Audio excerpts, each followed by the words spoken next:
Good morning. It was, thank you, Senator. It was a gavel. I don't get to do that often.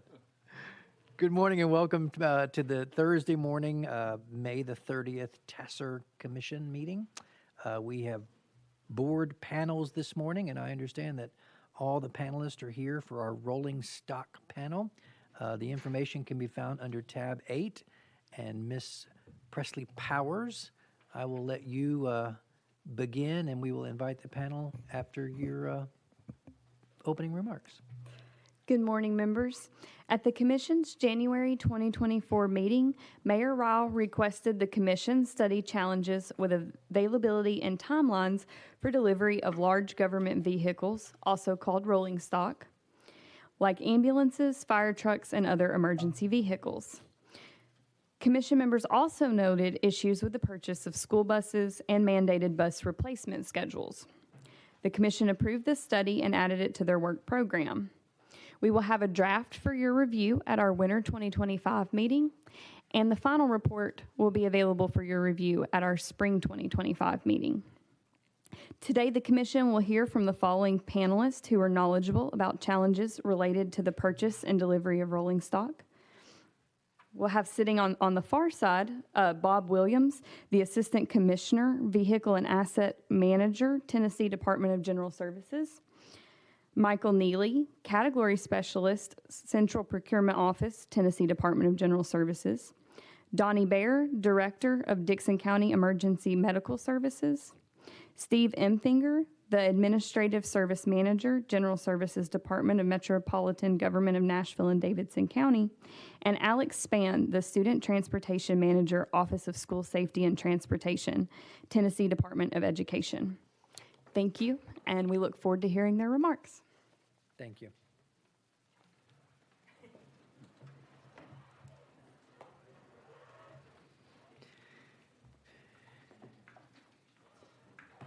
Good morning and welcome, gentlemen. We're thankful that you all took the time to come and share with us your expertise in this area. I'd also like to thank Mayor Ryle for making all of this possible. I am also a mayor who is still waiting for 2 years for a fire truck that we paid for 2 years ago.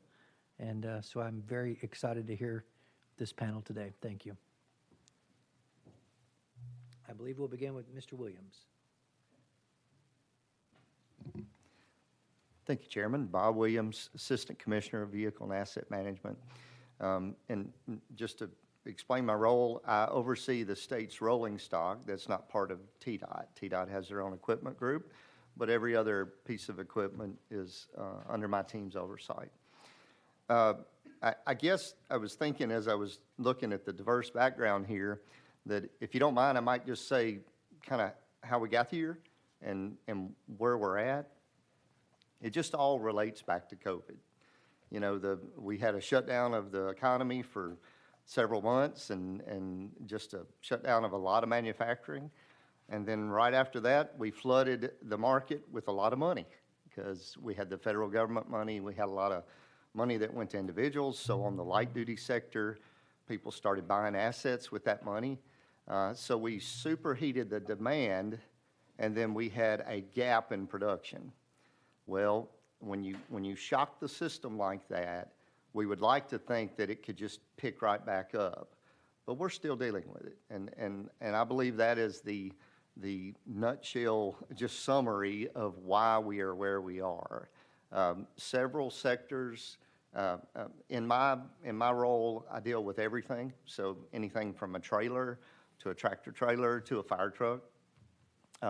Several sectors have gotten better. They are the less complex component sectors. So in 2021, couldn't buy trailers at all. I don't know if any of you had that experience. They were only allowing 7-day quotes because the price was escalating so quickly they wouldn't hold a quote over 7 days. Those have fairly well recovered, and we can buy a trailer now pretty good. The light duty is better because the consumer is dealing with high interest rates, and so the light duty is now starting to have more availability, where we've had long lead times and order cancellations and all that with light duty, but now we're seeing 6-month time windows to get an average car or truck. But then when you go to the heavy duty and you get to the major components, there's still been a lot of gaps. And there's no rhyme or reason to it. Everything from a bumper not being available. If you know what a West Coast mirror is, West Coast mirror is the old style mirror that was on a heavy truck that had an arm that kicked out like that. It was on every heavy truck for decades. Those are not available now because the one remaining plant burnt down 3 weeks ago. And so now you can't even get that. So every order with West Coast mirrors had to adjust, which is kind of minor, obviously, but now take that same idea and translate it into a transmission component. And now we're stuck. So we've had a lot of manufacturers build things, and they build to 90% complete, and they're missing 10% components, and they're actually pulling it outside and waiting on it. And then when they get the component, they install it, and then they deliver it. Add to that, there's been some labor problems, obviously, in fabrication and other industries where it takes a really highly skilled trade. The way the economy's done the last 4 years, they've had a hard time keeping people. People are chasing higher salaries because of their need for money to handle all the price increases that are hitting them daily in their home check. So those are all the components, and I know that's kind of making a very big overall statement. As I was sitting here, I just wrote down some notes that I guess I would give as an overall suggestion in dealing with these items that we're waiting on. And if you will, I'll just read them real quick. One, I would say be brand neutral. I jokingly tell them I hate them all equally, but I actually don't. I actually appreciate them all equally. I am very neutral when it comes to any brand, as long as it can be delivered and supported. That is the number one high priority I place on state assets. Can you deliver it? Can you support it? The second highest is pricing, but it's right up there as a high priority. But you can give me the greatest price in the world. If you can't deliver it and I'm out of a component, then it does me no good. So highest priority is delivery and support. Be flexible on the individual components. When you custom build an item, I had recently, we were doing a major swap out of heavy trucks, and it's a 5-year swap out. And the first 4 years, our deliveries had a certain rear end component that we spec'd. Well, now that can't be bought. And they approached me, make the change. Okay, I'll take the other component. A whole different rear end set. If it'll work, I'll take it. So I'm not going to be that picky, because what are my options? I won't get the item. So be flexible. Communicate often with your supplier. That's a big one. They'll surprise you if not. If you don't talk to them, well, it's a year and a half out, and you don't talk to them for a year, you may not know what's going on, and it's the old adage of squeaky wheel gets the grease. Keep talking. Make sure you communicate often with them. I would say on the light duty side, it's not as much relevant on the heavy duty side, but on light duty, the bigger fleet-oriented dealers can have a higher grade of success of delivery sometimes. And then the last one, as I alluded to, keep positive relations with the vendor. We treat them as business partners. Everything's out there under contract. Everything is for review, all within state government. But they're not our enemies. We don't domineer over them. We need to work with them to get deliveries and to get support. So that's how we try to do it. So that's all my comments. I'm open to questions, or we can wait till later. Thank you, Mr. Williams. Questions from the commission? Chairman Crawford. Thank you, sir. Just wanted to confirm, when you were talking about the different components on the heavy trucks and stuff, such as a fire truck, when you all do maintenance, when you have to switch from one rear end to another rear end, does that affect the cost of your labor and stuff to keep those maintenance up on those trucks, or is it pretty consistent? Pretty consistent. The labor part, the actual physical labor in the quote of the repair, it's consistent, so that's not a problem. So the actual part side, the component side, again, it has to do with, okay, if it was 10% cheaper, the original one I quoted, but what if they don't have parts? And that's a big problem in the industry too, is we've got, brand X component, and then when it fails, well, that part's not even available. We're running into a lot of recalls on light duty that we get the recall, but we get the notice, yeah, those 1,000 we're recalling, there's no part to fix it, and we don't know when we will have it. So I think just flexibility to say, I do what I can, and we're going to make a move on what we can get. Thank you, sir. Thank you, Chairman. Any other comments, Senator? Thank you, Mr. Chair. So do you have advice then, looking at this situation, for what would be a good prophylactic kind of measure to prevent this from happening in the future? Thank you, Senator. I think what I would encourage, and I think Tennessee did a wonderful job in the response to a major worldly event. I think I would, as a legislator, I would apply a lot of caution into shutdown. Because that is the biggest ripple. I mean, it was just a complete shock to the whole system. And we've got a lot of brilliant people in supply chain management in this industry. But there's so many factors, no one could know every single factor. From the chips that we all knew about, I mean, that issue's kind of died down for the time being. But there's a lot of odd supply things that are popping up, and none of them follow one path. It's just all a product of a total shock to the system. Thank you. Thanks. Any other comments or questions? Thank you, Mr. Williams. We're grateful. Mr. Neely, welcome. Thank you, Chairman. Mike Neely, I'm with the Central Procurement Office. Most of the contracts that I do are used by Bob and his team, along with transportation and especially local governments. As Bob mentioned, there are challenges going on. We were in a meeting yesterday with NASPO concerning issues they're having in the supply chain and so forth. And one of the issues that was brought up was the new EPA regulations and how those are impacting the heavy truck industry. It was noted that there currently is not an ICE engine, internal combustion engine, that meets the 2027 standards at all. So that is a challenge, and based upon that, there was concerns that a lot of large trucking companies who have the ability to buy a lot of trucks are pre-ordering everything they can before that mandate hits, because there's anticipated a $30,000 per unit increase on those units just because of the EPA regulations. I can also tell you that in recent meetings that we've had with various contract holders, that in the case of like Mack Truck, to give you an example, that say the transportation orders 20 trucks. They give that purchase order to the dealer in turn gives it to the manufacturer will only give him half that much, a 6-month allotment, and then tells them to come back 6 months later and see if that ability is there for any further units or not.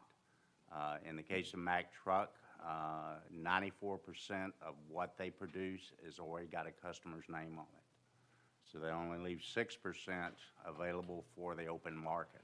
So they're pretty much at capacity in that sense, and that's impacting everything from dump trucks to school buses to, the cab chassis may be used on a fire engine, whatever it may be. We do have contracts in place, as Bob mentioned, for light trucks also, or light vehicles. And those are able to be customized, which a lot of agencies do, to meet their need, be it a help truck, a flatbed, it could be an ambulance. You have to work with that various dealer to get that outfitted as you see fit. I can tell you that we have opened up our contracts to multiple dealers per brand for the past few years, which has helped Bob and his team be able to get vehicles as much as possible. I do see influence coming from the lack of consumer sales where dealers are now trying to stay afloat, that we've gotten calls from large fleet dealers that never wanted to sell to the state, want to bid on the state bid this upcoming this year. So that's going to be a plus. Hopefully we get some dealers with the capacity to take on some of our needs, both at the state and local level. Thank you, Mr. Neely. Any questions or comments from the commission members for Mr. Neely? I have a procurement question, Mr. Neely. It's rolling stock, but it's the smaller. I happen to have a new Ford dealership in Cleveland, Tennessee, and they mentioned to me as the mayor during a recent visit, we sure wish you would buy your police cars and other vehicles for your public works at Cleveland Ford. Apparently there's a procurement. They can only buy them from another Ford dealership somewhere north of us in another city. Is there a prohibition or a regulation that every city cannot shop at their local Ford dealership, or is that something that we've just got to focus on in Cleveland? Well, currently the way the contracts are done is that we open it up to bids from the various dealers that meet the requirements. Have to be a fleet manager that has been in place for 5 years. They have to have that ability to manage those fleets. And also, you know, we look at the bids from everybody. We get bids from, to give you an example, we've got bids not only from state Tennessee dealers, but even dealers as far as Florida. We open it up to everybody. They can bid on it. And then based on the lowest price for those 3 dealers that win it, they're awarded that contract. And it's specific to those dealers only. Anyone else that did not win is not possible. They can sell the vehicle at whatever given price they want to. They can sell at that contracted price, but they cannot be considered part of the statewide contract in that situation. Thank you. Any other questions for the commissioner? All right. Thank you for being with us this morning. Director Baer. Good morning. Welcome. Thank you. Good morning. Thank you, Commission. Thank you for the opportunity to talk. I can echo Commissioner Williams and them, what we're dealing with, where it used to take months to get units, ambulances and fire trucks, it's taking years. We've got some that's on order right now, and if they show up, and I quote, in November, it would be 1 month shy of 3 years. So that's becoming a big issue, and I was just in Arizona 2 weeks ago talking to representatives across the state, EMS directors. We're all facing a battle. We're all having to think outside the box. Changing out parts. I try to use OEM parts because I seem like they do better, and we can't even get a radiator for one of our trucks. So we had to go to an aftermarket, and it took 3 of those just to get one that was good. So that becomes an issue. Brakes, they're having to give our VIN numbers to the dealer just to be able to get brakes because they're about 12 weeks out for the heavy duties. Our industry uses mostly Ford. It's about 80% Ford volume. The other 20% is GM, Navistar, Freightliner, stuff like that. And it's been over time because they've had so many issues with the other trucks. That's the reason why people have stuck with the Ford. But with the pandemic and everything else that's went down, the chips, and Ford has admitted that they have quit production on the heavy duties and put it to the consumer because they make more off the F-150 series versus ours. So that's another battle we have to find and fight. So trying to stay up on top of everything, it has been a very, very big challenge. I know I've tried to keep Mayor Ryle up to date on our challenges, and the cost of the units themselves has dramatically went up. Ours has probably went up close to $100,000, and there's no end in sight on that part of it either. So without, I can answer any questions if you got specific. I know fire engines right now, I was just told last week, a ladder truck is 4 years out. That takes a while to plan for that. And, I know the city of Dixon, they've got some now that's been on order for over 2 years. And they don't even have nothing production, and it was supposed to be delivered in this summer, and they ain't even got it that they're in production. So it's across the board in general. And I'll be glad to answer any questions. Thank you, Director Bear. And before I open it up to the commission, did I hear you say even with paying an additional $100,000 extra, it's still a 3-year wait for an ambulance? Yes, sir. Our cost has went up that much over our 4 years, and that's how much we've gone up on our trucks. But it's still taking 3 years for us to get our trucks. So clearly that's not paying for expediting, that's paying for No, sir. That is cost. Yes, sir. In fact, it's getting slower. Yes, sir. Okay. All right, members of the commission? Yes, sir. County Executive Huffman. Thank you, Mr. Chairman. First question I have is, do you see any light at the end of the tunnel? I mean, do you see this continuing on through this year, next year, or do we have any hope at all that this is going to change somewhat and get back to what we used to think was normal? We used to get them in months in our same, fiscal budget year, and now, like I said, we're up to 3 years. I don't see it because they talked about wiping off the whole industry. I say wiping off, erasing all the orders and starting all over. Well, people's just going to reorder what they've got again. So we're going to be back in that situation. They said we would be out of it by 25. I was told the other day when we order our new ones, we're fixing to order, they're 3+ years. So obviously that's done pushed us almost to 28. And when you say your units, you mean ambulance, Yes, fire trucks, all that's in the same pot, basically? It's Yes, sir. all the same problem. Is there anything in the statute that you all know of that prevents a local government, for example, from buying out of state? No, so we do now. If, say, Arkansas has got a state contract, can local governments in Tennessee buy off of that if they can get the inventory? If you don't mind, Certainly. Chairman. Mr. Williams? Executive Huffman, there is no, to my knowledge, and I've looked quite extensively, there is no prohibition from the city and county government buying as they see fit. The state contract is there to assist them in getting better pricing, and they can participate. But if they decide to buy direct from a dealer, wherever that dealer is, I have never seen legal things preventing that. So. And then, Mr. Chairman, if I could, my last question would be, is there anything at all that would prohibit, or would it help with the situation and the challenges right now if county A, B, C, and D went together and said, we all need this, ambulance, fire trucks, police, whatever, and bid it out all together as a regional bid? Would that help? I can speak on the ambulance side of that. The more you put, they've got so many orders, they're going to take them. Like I order mine from a group out of Mississippi, and it's what we normally use. And I've even checked out of a group out of Florida. They make some in Florida, just to see if I can get different time frames. And it's like I said, it's hovering that 3-year mark no matter what you got. Because if you don't have a name tied to that specific unit that's been ordered, they will cancel it quick. So as far as everybody getting together, I can't see where it would help because there's so It's many not going to solve any of the problems right now, is there? It's all a supply chain problem. Yes, sir. Correct. I think there, at the beginning of the pandemic, when we first started experiencing these problems, especially on light duty, there was this thought, well, we have leverage, and we have no leverage. It's the nationwide problem. Everybody's struggling with the numbers, so it wouldn't help any, and it could worsen it to amplify it. So we just don't have leverage. Thank you.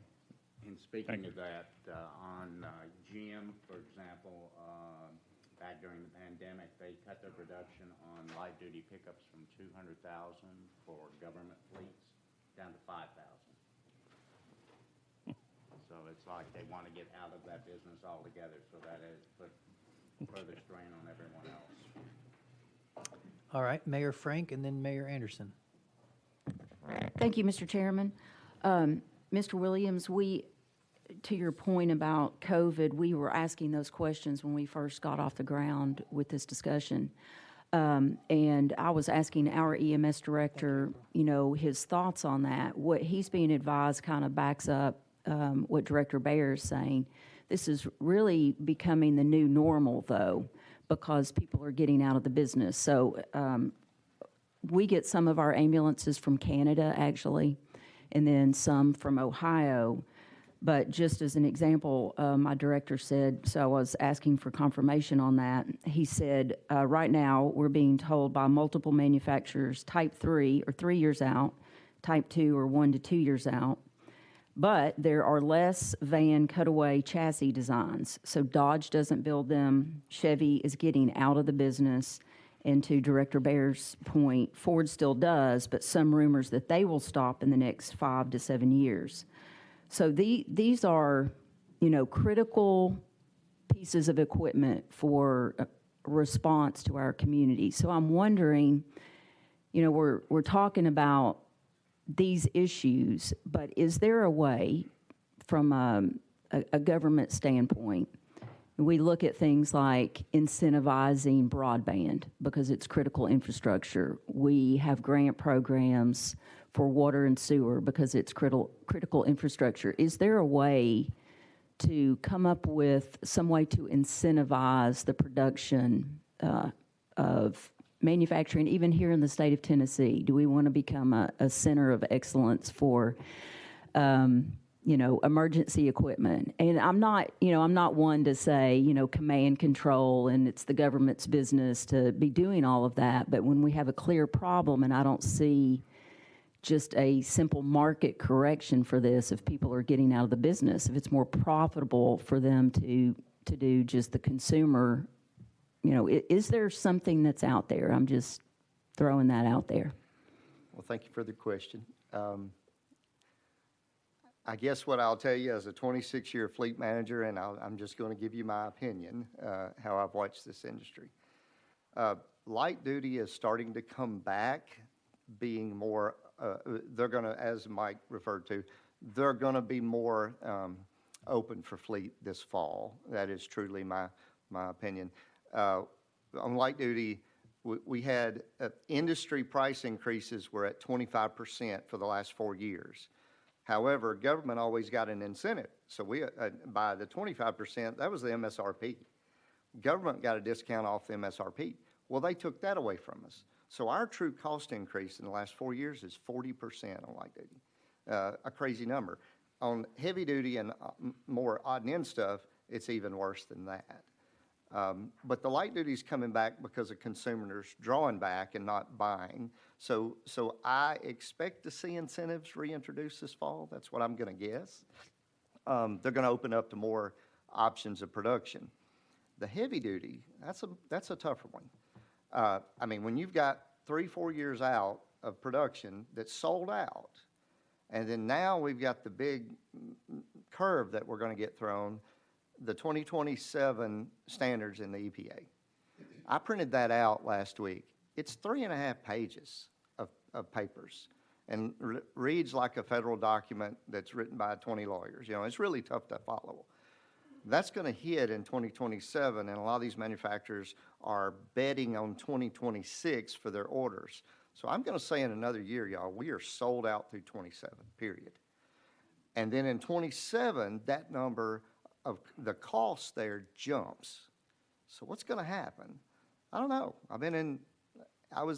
My first part of my career was all heavy duty, and I was in heavy duty. This is uncharted territory. I don't know. But it's going to stay challenging. I mean, I had a major OEM that the state is very friendly with cancel a big order on me, and they just couldn't produce it. And I tried to get political help there, and they just couldn't help. And it was because they literally could not produce it. So I just think they're going to all continue to have these problems. Again, I think they're better. But on the heavy-duty side, we're just so far back in demand, and all these we've gotten all that money into the local economy of the government that are buying these things that they need, and so now we're just all in a waiting game. And 2027 hits, and I don't know what's going to happen. I'm sorry, I don't have better news. Mayor Anderson. Thank you, gentlemen. Thank you, Mr. Chairman. Thank you, gentlemen, for coming. I have 3 or 4 questions. Mr. Baer, do you notice your response time is getting longer because of the lack of availability of equipment in Dixon County? Or are you rotating your rolling stock to meet the needs?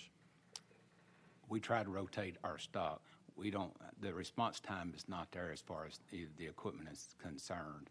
I will say, though, fortunately, the breakdowns have been minimal on response. The mileage is racking up on trucks and on units and stuff like that.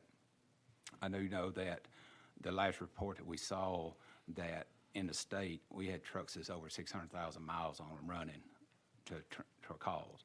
Well, to me, if I had something with that many miles, I'd be very, very nervous for the safety of the crew, trying to get to the patient and get them back to the hospital to the definitive care.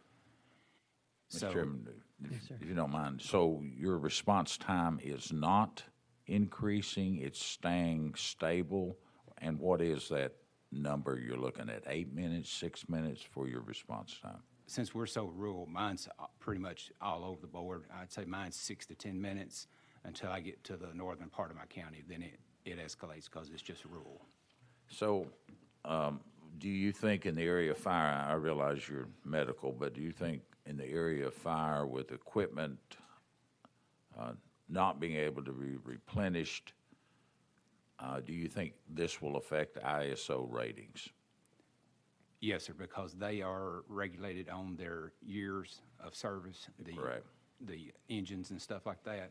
So that does affect, and two, a lot of the insurance companies are really looking at the ISO because I know our county EMA fire part of it, we've been getting phone calls from citizens that they're dropping them because of the ISOs and stuff like that. So yes, sir. Are you predominantly in the unincorporated area? Are you rated 8, 9, 10, or unprotected?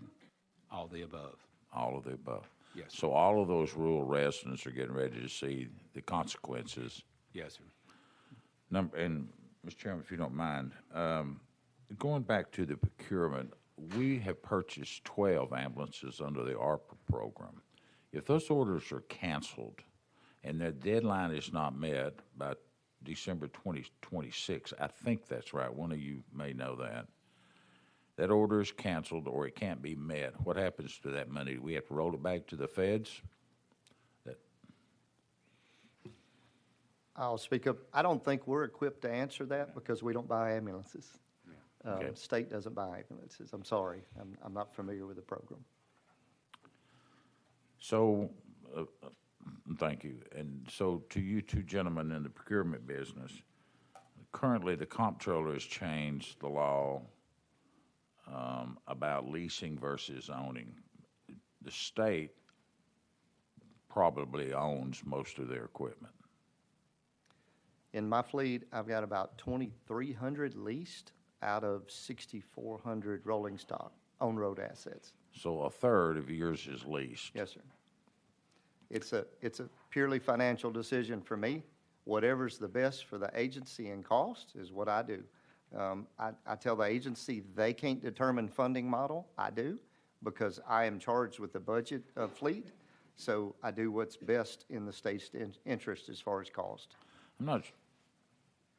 That's interesting. We were the understanding we could not lease. We don't lease very much. You're talking a third. We won't have 1%, mainly because of that comptroller's ruling with owned versus leased, and particularly if you've got a balloon payment at the back end. I don't have. These are closed-in leases. Okay. So you can think of them as an extended rental. At the end, if we haven't damaged it and we've gone under the mileage cap, then we turn it in and we walk away friends. That's it.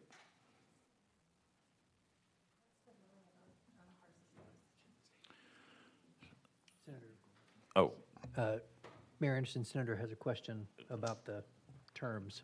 so if I don't know how apparently the state gets to operate at a little different model than we do, but in the county, if your lease payment or your balloon payment exceeds what you could purchase it for, then the comptroller will not approve that, which is protecting the counties and the cities that you don't get upside down on the loan, if you want to look at it that way. But if you can't get parts and they're on the sideline, then I could make the argument for at least item as opposed to an owned item. I mean, it's just strictly pure economics. And then I guess my final question to, well, you really answered it. I'm concerned the way you're outlining, and I know you don't have anything to do with these ARPA funds that we've received, and that's probably another question. Mr. Williams, you had a follow-up? I would, thank you, Chairman. I'd be more than happy to talk with you one-on-one about leasing and kind of make sure you understand the statewide contract. That has expired because it's just the end of the contract term and we're about to re-procure it, but we don't have OEM pricing yet. So they can't bid on the lease when they don't know how much the vehicle cost. But I always try to explain that what lease or purchase, it's just a funding mechanism. Sure. So I don't care about that. The same problems will be there whether it's a lease or a purchase. If they can't get parts to fix the lease, they won't be able to get the parts to fix the purchase, and vice versa. So it's almost irrelevant on that end. It's just a money call. Is there a built-in, Mr. Chairman, is there a built-in mechanism in the lease that if I can't supply the part, it's parked on the side, it's lease terminator, do you know? Actually, in the statewide contract, there is a provision that says it has to be operable, and if the leasing company can't keep it rolling, they have to supply a replacement.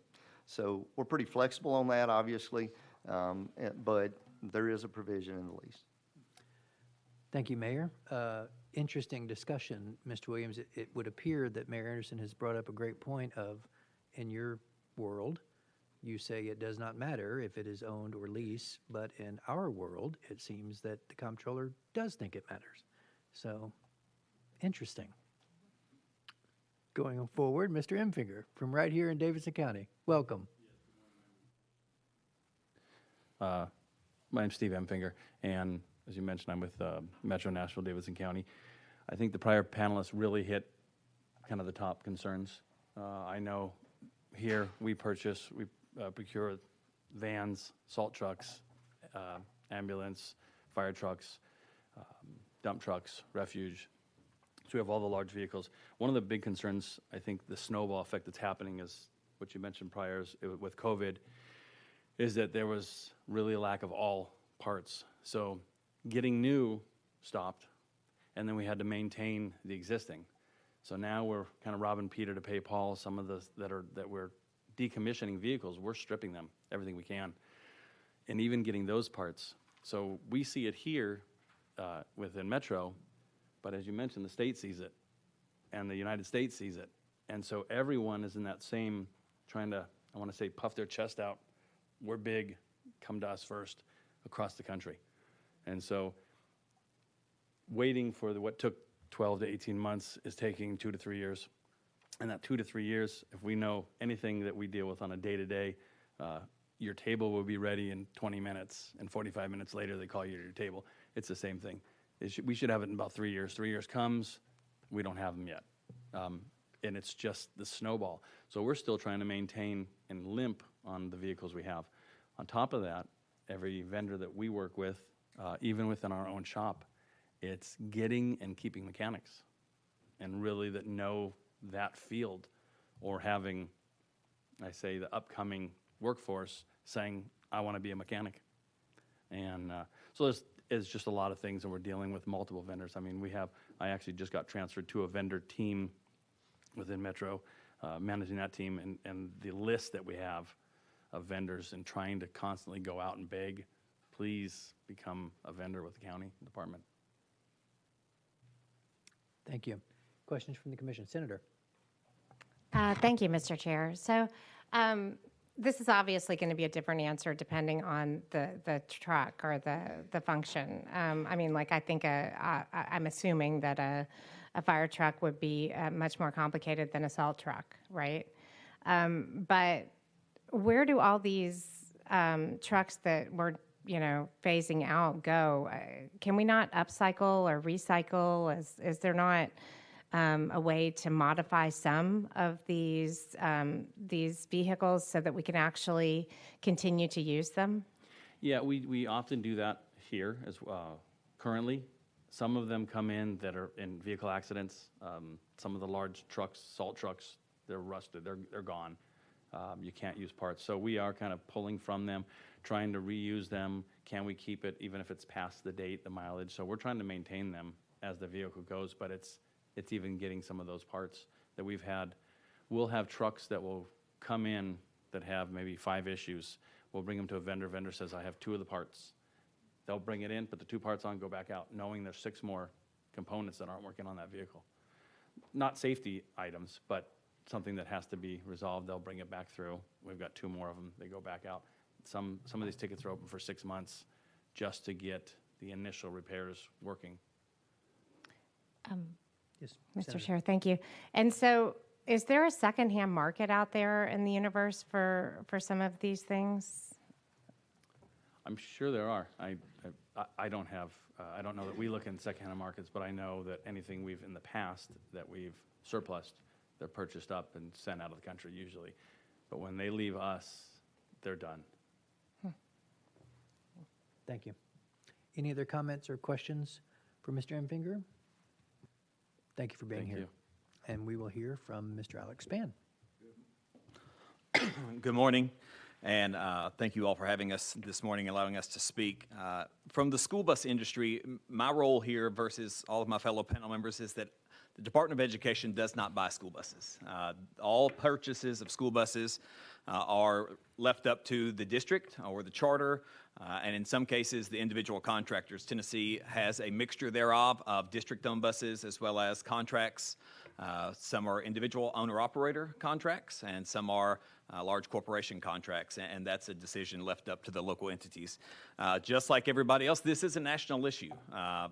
When I received the invitation, I talked to all of my manufacturers. We have 3 in Tennessee, and I said, if I order a bus today, and I don't add every bell and whistle that I can add to it, what's my timeline? And I got anywhere from 6 to 24 months, and 24 months plus. And the 6 month is kind of shocked me, and I said, are you sure 6 months? And they said, yes, but that is an alternative fuel bus, and I'll talk about that in just a second. But school buses, just like ambulances or fire trucks, there's not a lot that they're going to go just pick out which color they like or which set of rims or which door has the best look for them. These are custom built to the specifications that have to meet Tennessee. Tennessee specifications are different than any other state in the country, just as every other state has their own very specific line items that we add to and above the national minimum specs to ensure our students are the safest. School buses are statistically proven to be the safest mode of transport for students. That's why we use those versus personal vehicles. And there's statistics for years and years to back that up with the engineering and safety features that they're added. As I mentioned, we only have 3 dealers here in Tennessee. School buses that are sold and utilized in Tennessee have to be purchased from a dealer that has a physical presence in the state. There is one exception to that. There's the first electric bus that Tennessee received in 2020 or 2021, I can't remember, was purchased from Canada, and I'll just be honest, there's still ongoing issue. That manufacturer does not have a physical presence in the state, so they either have to fly a technician in from California or send the bus on freight or truck well out of state for those repairs to be made. So our partners at the Department of Safety will not allow buses to come in that do not have that physical presence here simply for the liability and protection of the district and their utilization. The districts are not getting money back for that vehicle not being in use. As I mentioned, buses are purchased at the local level. They can be purchased by the district via open bids. Of course, there's statewide contracts through entities like Sourcewell and such. But again, that is up to the local district. Many districts prefer to stick with the same manufacturer. That's simply for the parts. They're not having to keep 3 different sets of parts. A blinker for a Thomas-built bus is not going to fit a Bluebird bus or an international bus. So just being able to keep their stock in hand cuts down on cost as well as excess that they may have to dispose of later. I mentioned earlier the alternative fuels. We are seeing there's obviously a major push from the federal level coming down with federal money subsidizing that cost and purchase cost for districts. So a lot of the manufacturers, quite honestly, have shifted to a focus on the alternative fuels. With the exception of electric, all of the alternative fuel buses are built on what we call the big nose, the conventional buses. Those buses do have a lower capacity than the flat nose buses that you see. So we are seeing districts, some are making that shift towards electric or alternative fuels such as propane or even gasoline buses are making a comeback. But it does lower their capacity, which in turn means we're going to need more buses over time or more, and then more drivers and so forth and so on. And again, some of the bus shops were built that they cannot fit the conventional buses in their shops. They're just simply not big enough for that square footage. It's just this constant ripple effect, much like all of my colleagues here. School buses do have a limitation on the age at which they can run and the mileage. They are capped at 200,000 miles. Right now, a bus is inspected every year by the Tennessee Highway Patrol for the first 15 years. And then they can, if they choose as the owners, to extend it into what's called extended use program for years 16, 17, and 18. When that bus hits 200,000 miles, they can finish the school year that they are in, but at that point it has to be retired. If it never hits 200,000 miles and it's just, for example, a 1988 bus and it only has 110,000 miles on it, it can still be on the road in Tennessee. The issue we run into with that is finding parts for a 1988 school bus, significantly lower safety standards for buses and in turn for student protection and so forth and so on. Bob mentioned 2027 EPA updates. That is going to substantially increase school bus prices that have already gone up substantially, around 30%. Right now, average buses per unit are costing between $140,000 and $180,000. Those are the non-electrics. Electric units right now are costing around $400,000. The EPA does offer this year was a $350,000 subsidy. You apply for that grant program. So the district or owner, whoever makes that purchase, would only be bought in at $50,000. Last year it was the full $400,000 plus all of the infrastructure needs that go along with that. So again, my role is a little different. I deal with my stakeholders and try to help them along and make sure that we're offering any type of help that we can, but not being a purchasing agency, I solely rely on my relationships and communication with the district and charter and owner-operator levels. But happy to take any questions around school buses. Thank you, Mr. Spann. Questions from the commission? Representative Love. Thank you, Mr. Chairman. Thank you for your information about the school buses. With reference to the electric school buses, are there more components and parts that would be needed than a traditional gas bus? I'm trying to think about the price differential there. Thank you, Representative. I will say I am not a mechanically inclined individual, but I will tell you what I know from an industry standpoint. We, at that point, shift from having a mechanic to more of an electrician. So we are shifting what our needs are in our staffing needs. If you open the hood up of an electric bus, it's not a whole lot there. It's a very small component, very heavy component, which is another issue that we have to look at as far as the weight. But now we're having to look at hiring electricians and very specifically trained individuals for electric motors. There's still mechanical needs that have to occur, tire changes, repairs to the body and such, but whole different ball game as far as parts. And again, these are still so new in the industry, I can't say what the timeline on those parts and their reception are. Okay. And one last one. Yes, sir. What school districts, if any, have gone that route of purchasing these electric buses? So the EPA, thank you, Representative. The EPA just announced their latest round of grant funding, and I believe that there were 9 or 11, and I'd have to double check, districts that applied and received funding. Now, that is the application process. In the past, we have had districts, counties that have made application, the Transportation Department or Business Office, and then the school board rejects it. So just because they're approved does not mean that they are going to receive or that they will take ownership of those buses. But I would say, I'd have to go back and pull the actual statistics. I would say maybe at best 5% of the districts in Tennessee have taken electric. Okay, thank you. Thank you, Mr. Chairman. Thank you, sir. Any other questions or comments from the commission? This has been very informative. Yes, Mayor Frank. I guess just closing out, do any of the panelists have any ideas for a solution or anything that could be tweaked? I mean, this board, obviously is joined with the state of Tennessee. So are there any ideas that you have or something, a reg or anything that could be a possible solution? Director Baer, you're smiling. Go ahead, chime in. No, ma'am. And I can only speak from our industry. We're so special. Our units is specifically stated what we have to have, what we have. There's 3 types that you can get, and I mean, that's it. And you have to think outside the box now just to be able to do it.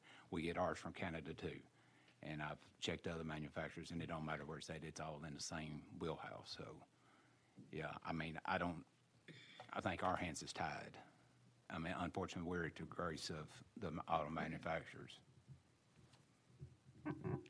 I would like to say if you can get your orders in as quickly as possible, plan further ahead than what you're probably used to in order to make sure that you're in that loop as far as the supply chain and getting the product.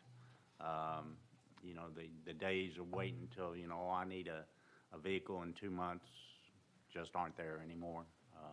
And so I think you need to definitely plan ahead, especially with the EV mandates coming in on board and what that's going to do to the industry.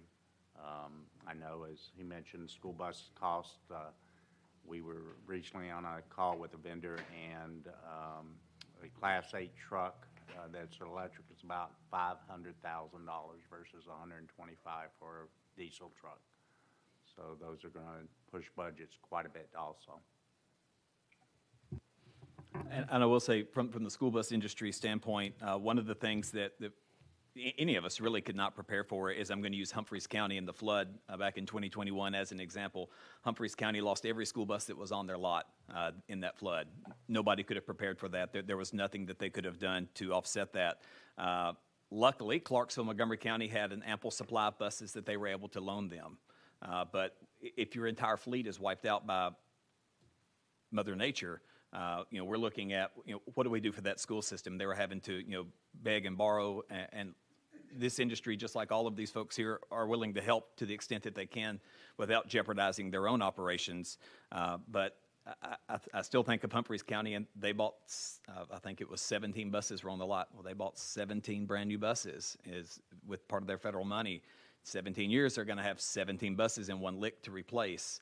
Not to mention, if one gets totaled in an accident, what does that do to your spare fleet? Eventually, it's just going to start eliminating it down and down and down to where we're not in that shape or that situation right now. But it does have effects beyond just daily operation. It's being prepared to continue operations in the event of a tragedy or just the daily happenings of being on the road, as much as all of these vehicles on this panel are. Does Tennessee need to get out of the requirement that you have a physical presence in this country? In the state? Or in the state, yeah. I would probably refer that to my colleagues at the Department of Safety, simply because they are the inspecting agency. They deal with they deal more with that than we do. There's only a handful of other bus manufacturers that are coming in. They're very new. What their sustainability is still to be determined. Is it a conversation that probably needs to be had? I'll leave that to the panel. But that is a protective barrier that they put in place after the one that we brought in showed constant issue and just the availability of it being able to be accessed for repair. So, thank you. Thank you, Mayor. And Mayor Brown. Oh, sorry. Mr. Amlinger. I just want to share, we talked about, you mentioned EV vehicles. So Metro, we have 90 light vehicle electric vehicles. One of the few things that we're facing with that was easy to get at a certain time, and now manufacturers are changing their production. They're canceling, stopping a lot of at least I know the light vehicles. We've gone, a lot of the vans, they've got transits, they're not building those anymore. Some of the vehicles are very small.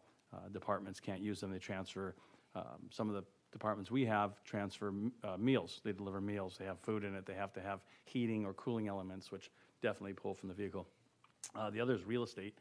really getting those chargers out. We are working with NES. I'm actually personally working with NES. We've got projects. They are 12 to 24 months just to bring facilities in. On top of that, the 90 vehicles we don't have mechanics that are certified that know how to work on the electric vehicles. The parts still are same wheels, same tires, same chassis, same body, same mirrors, right? The motors are different. There's no oil. They are on the actual axle, the electric vehicles. So we have gone that route, and we are looking at, there's a place in Murfreesboro that is building our refuge. So they're the large trash trucks that can do a full route, full day on one charge. And so we're meeting with them. We'll be at their facility. I'm just concerned on how much they can get out, but we're definitely meeting with them. I've looked at grants, opportunities for fire. Again, that's making sure that that department has this charging capabilities within the stations that they can use those. One thing we were looking at as well was to get some in our fleet when we have a truck, the emergency vehicles, that one is out, but really it can only be at one station because we can't move the power as much as we can move the vehicle. So just wanted to share that those are things we're looking at currently, but they are facing the same supply of getting in. Thanks, Mayor. And Mayor Brown. I was just going to offer that we do feel like we're seeing some impact, not knowing how major at this point. After trying for several years, we did shift to some rapid response vehicles on our fire side because we have so many medical calls. And there's so much resistance against that for a long time. And we finally made that transition where we're able to respond with these rapid response vehicles. That's making a difference. Also, in the interest of trying to preserve our vehicles, limit the wear and tear, we've taken some other measures in recent years as far as adding GPS to all of our vehicles, looking at take-home policies, those kinds of things that are really just going to show happen with less use. We even were talking about where we were taking our recycling to, so we wouldn't be using those vehicles for long distances just to make them last longer. Not a tremendous impact, but just from the fuel savings we're seeing, we do know that there is some preservation happening. Thanks, Mayor. Yes, Mr. Williams, and then we'll have Mayor Ryle. Chairman, just a little shameless plug. I am over surplus property as well. And many of you participating in it. We greatly appreciate that. I will tell you that overall, that the local governments consume the majority of the good stuff that we have coming off of our use. So thank you, and for those of you not using it, reach out. We'll be glad to help you get set up. Thank you, sir. Mayor Ryle. Thank you, Chairman.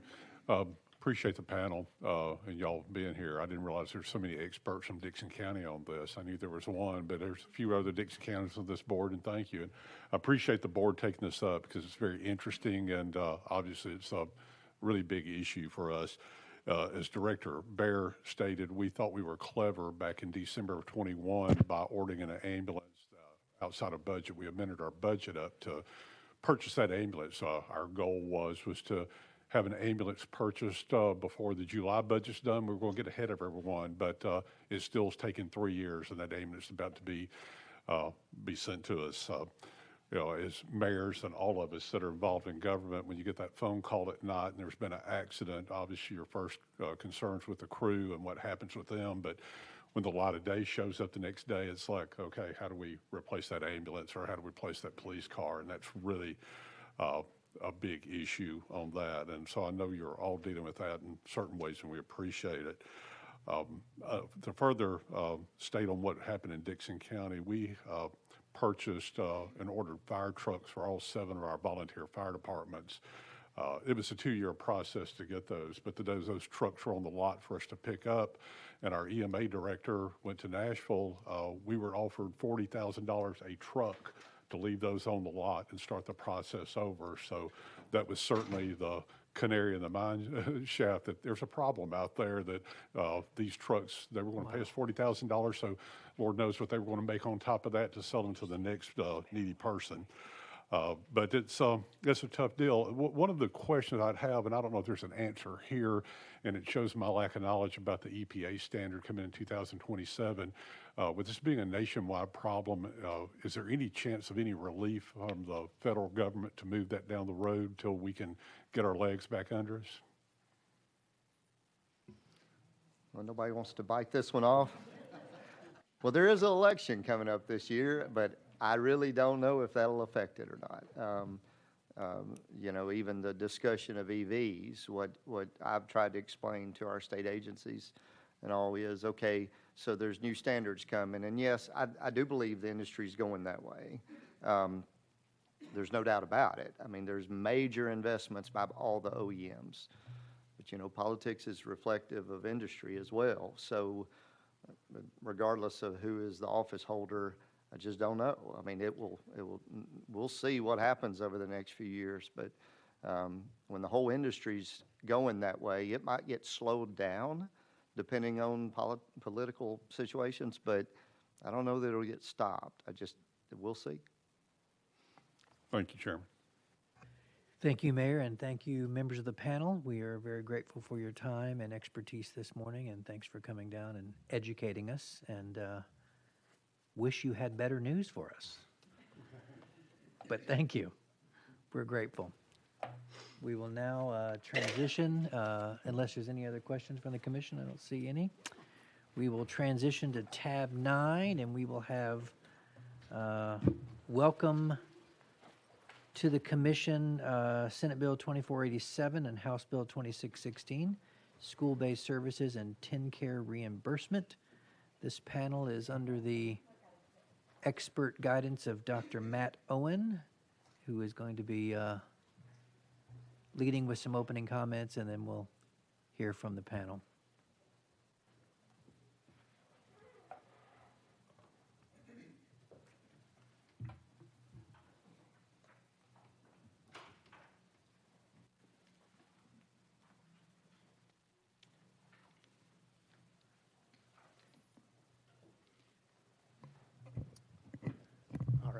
Tried to delay there. Thank you, Mr. Chairman, and good morning, members. You can find the memo introducing our panel on school-based services and TennCare reimbursement behind tab 9 in your docket books. Just by way of a brief introduction, when a student receiving health services at school is covered by Tennessee's Medicaid program, TennCare, some of those school-based services may be reimbursable through the program. Tennessee administers school-based services for TennCare through managed care organizations. This is consistent with the state's decision to administer all TennCare services and reimbursements via MCOs. And if you're thinking about what role those MCOs play within the TennCare ecosystem as it's been described to staff, this is something that is functionally similar to an insurance company in the private market. Currently, unresolved contractual issues between at least one school system and an MCO in Tennessee have resulted in that school system being unable to seek reimbursement for school-based services provided to students covered by that MCO. Having been made aware of these issues, Senator Lundberg, Representative White, and Representative Sherrill sent a letter to Chairman Yeager on April 3rd, 2024, requesting that the Commission review the problem and assist the parties in reaching a resolution. One final note before introducing our panelists this morning. Based on our preliminary interviews, the unresolved contractual issues that led to this study are not affecting the care that students receive at school. Instead, as it's been described to us, the issue is more whether the school system will be directly reimbursed for providing these services.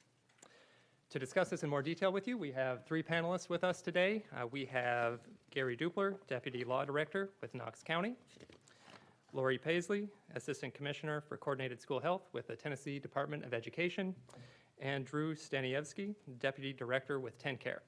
Additionally, representatives for Blue Care of Tennessee, one of the state's MCOs, were invited to participate in the panel, but they have declined to do so. They did sit for an interview with Commission staff and were very helpful to us, and they have provided us with a letter that outlines some of their thoughts on the study, and with their permission, we have been able to share that with you this morning. I think it was handed out to you all this morning. I do want to thank our three panelists for their assistance today, and additionally, they and Blue Care staff and several other stakeholders who we've interviewed have been extremely helpful for getting our project team up to speed on this study. So with that, Mr. Chairman, unless there are questions for me from the commission, I will turn things back to you and Thank you. our Any panelists. questions for Dr. Owen? Yes, Senator Lundberg, author of the bill. Thank you. Co-author. So we received the letter. We've got it here. But if you would just, for everyone, go over when you talk about what Blue Cross has said so that we all have situational awareness. So some of what they brought up to us is that there are two contractual relationships to be aware of for Blue Care that they operate in. They have, because they're an MCO, they're a managed care organization, they have a primary contract with TennCare. The second contractual relationship is they have those provider contracts, and that's the contract between Blue Care and the school system. And as I'm saying this, I'll probably also be looking back at some of our panelists to make sure that I am in fact saying this correctly. But Blue Care must follow the terms and conditions that are in that primary contract that they have with TennCare. And so that kind of controls some of their other contractual relationships with the providers. They do have provider contracts with approximately 50 school systems in Tennessee, which allow those school systems to be reimbursed directly by Blue Care for services that are provided to students enrolled with that MCO. Let me look through my notes here. When it comes to that primary contract, there are flow-down provisions. That's the way they described it to us, that flow from that primary contract down to their provider contracts. And those, they have very limited ability to alter anything related to those flow-down provisions without review and approval from the state level. Certainly. So on that, with the 50 contracts they have, they're virtually duplicate contracts, is what you're saying. Is that a correct interpretation? That is our understanding from talking with Blue Care, that these are not necessarily individually written contracts for each provider, that there's a template that they use. All right. Thank you, Senator. Thank you, Dr. Owen, and we will look forward to hearing from our panelists. Thank you. Mr. Dupler, Ms. Paisley, and Ms. Stanuski. Mr. Stanuski, sorry.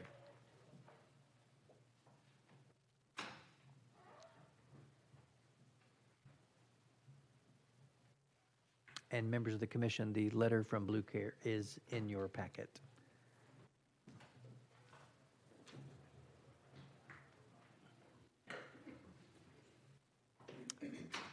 All right, Mr. Dupler, you are first on the list, Deputy Law Director of Knox County. We look forward to hearing from you. Good morning. Good morning. Thank you, Chairman. Thank you, Commissioner. On, or can you hear me okay? Okay, thank you. Like Matt Owen said, I'm Gary Dupler. I am the Deputy Law Director for Knox County, and in my role for 9 years, I represent the Knox County Board of Education and Knox County schools in general, third largest school system in Tennessee. And because I'm here on behalf of the school system, I did want to let you know why the teacher wrote on the window. It was because she wanted to make her lesson clearer.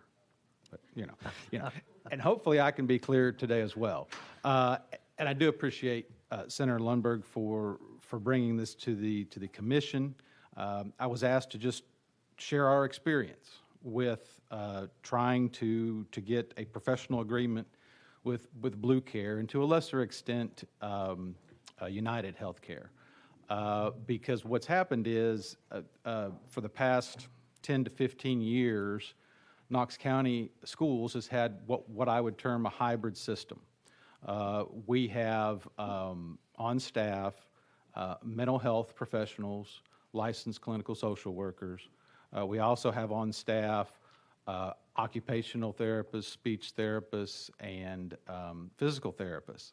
And all those professionals could be billing through TennCare, and we have worked with Public Consulting Group, PCG, to try to get an agreement with Blue Care. But what we realized early on was that what Blue Care was providing us was a template for a medical provider. And we are not a medical provider.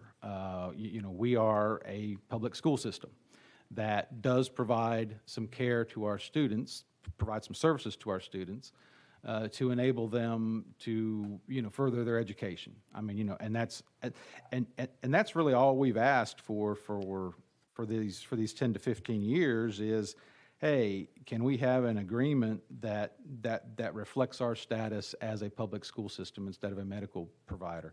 And I can give you some examples out of the form contract, and I'm glad that the senator clarified that that's the 50-odd school systems that have this. It's a form contract, and it reads like a medical provider. But some examples in this contract are we would be required to care for pregnant women. And we don't want to get into that business. There's language in there about prescriptions. We don't prescribe medication. There's language in there about particular insurance. And although we do have some insurance policies for our professionals, generally we're self-insured. So that really doesn't apply to us. There's also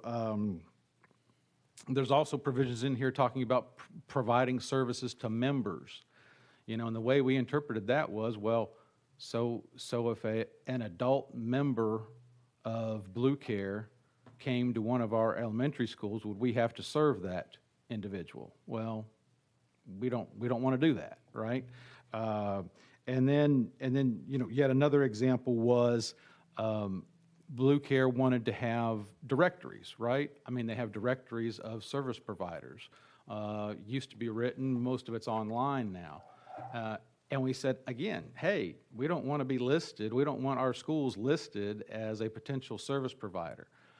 And, again, over the years, I think I've had 3 or 4 instances where we've tried to have discussions through PCG. PCG has a vested interest in this. They're a third-party company that tries to get the billing approved through Blue Care or whatever MCO it is, and it's always been met with, well, from Blue Care, yeah, you have some good points, and maybe we can take this out or that out, but we're not going to change all of it. And it even got to the point where we said, hey, can you put a disclaimer on this agreement that says that anywhere where it talks about a medical provider, we are a public school system that's only providing limited services. Again, the only services we provide are the mental health, the OT, PT, and the speech therapy. And again, they were reluctant to do that. I mean, so that brings us to where we here are today. I think our system has had the experience to tell you that without the state's help, in telling them that we need some type of an agreement that at least recognizes us as a public school system, otherwise we don't see that happening. The school systems that have signed this agreement, well, I mean, it's a monetary thing. I'll tell you right now, we looked at this 5 years ago, and we could likely be reimbursed from TennCare about $250,000 a year. And that adds up over time, obviously. But our system, frankly, is large enough to say, hey, we're not going to pretend that we're something we're not to get that amount of money. So, thank you. Thank you, Mr. Dupler. Questions for our guest from the commission? Senator Campbell. My apologies, Senator Lumber. Thank you, Mr. Chair. What do you think the school's responsibility is then for helping children who have gotten pregnant? You mentioned that you didn't want to get into that business. I mean, I understand it's not the responsibility of a school to provide medical care, but, not just pregnancy, but mental health, all kinds of issues that, of course, are dramatically affecting our children, especially in this state. Do you think that the school should just not be helpful at all to those children? Thank you, Senator, and please don't misunderstand me. I mean, I'm not saying that we wouldn't help children, and I'm not, and we do. In fact, we provide these services even though we're not going to be reimbursed for them. And as far as pregnancy goes, I think our objection, I know our objection was, hey, we're not an OBGYN. You know, we can't provide that level of care. But can you come to the nurse and can we assist you with some kind of complication you're having? Absolutely. Can we then refer you to an OBGYN or a family physician? Absolutely. I mean, so we're not saying we're not there to help. We're saying that we only provide these certain services that would presumably be covered under TennCare. And we're providing them even though we know that we're not going to be reimbursed. Yes, Senator Campbell. Well, I appreciate that clarification because when you reference pregnancy and say we don't want to get into that business, it sounds incredibly heartless considering that we're putting children in a position where they have to carry pregnancies. So thank you. Yeah. Senator Lundberg. Thank you, Mr. Chair. I guess I'm confused on the verbiage that we're talking about because you are saying on one hand, we are not a provider. And then on the other, you're saying we are a provider of these services. And I look at, quote, providers in the general marketplace, and, you know, the cardiologist is not a provider of occupational health. So maybe some rehab in a very select areas, but they are a medical provider. If you are not the provider of speech pathology and occupational health, who is the provider for those students in your schools? Well, and thank you, Senator. And frankly, I had to talk to, you know, our student services department to fully grasp, I mean, you know, the distinction as well, because we have some directors who, you know, who deal with this every day, and they're the ones that deal directly with our professional providers. And the way that we look at it is we're not there to holistically, you know, treat the patient, so to speak. You know, we have children in our schools who need these services to break down barriers for them to be able to learn and to be educated. So we provide those services for that purpose, you know, to meet our really our overarching and one goal, which is to educate students. Sure. So we see those services as, you know, I hate to say it like this, but a byproduct of what we're trying to achieve. We're not, again, opening our doors as we would any type of medical provider to just say, come and let's improve your health. So. May I continue? And I get that. It's kind of like the same argument saying we're not nutritionists, but we do provide food to get to that end goal that you want to achieve. I get that.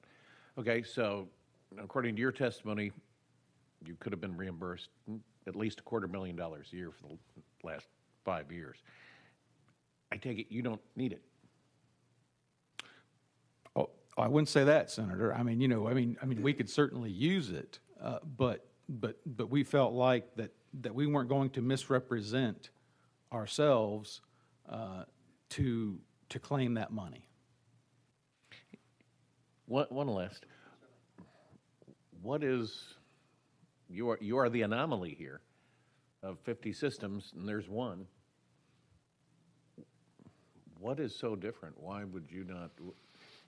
I don't understand what's preventing you from saying, okay, so we may have a philosophical difference of, are we a healthcare provider? No. Obviously, Knox County Schools is not a healthcare provider. Is it a service that's offered? Sure. I guess help us understand what's preventing you from saying, okay. Well, so I think what we've observed, and you know, and I talked to other, you know, attorneys who represent school boards. I mean, and I know I've seen you at TSBA. I mean, you know, so I mean, through that group, you know, I've been able to glean some information about some other systems, and I think you've got two things going on. One is, again, if you're a smaller system and you really, really need that money to help you operate, then you're just going to go ahead and sign this agreement, you know, and hope for the best. I mean, that's one thing. And then the other thing is, you know, a lot of systems, contract out these services. I think, you know, you have to get to the larger systems to be able to say, to see, like I said, I think we've got what I would call a hybrid system, because we do contract out some of our mental health services as well, Helen Ross McNabb. So let me be clear on that. But I also see a lot of systems just contracting out all of these services that we're talking about. So, Mr. Chairman, I lied. May I ask one more question? Certainly, and then we'll have County Executive Huffman. Okay, because you're the third largest school system in the state, and you've talked, it's all the other systems that don't have the same issues you have. Are there the two other larger systems, or are they not involved with this contract at all? I don't know the answer to that question, Senator. Okay. All right.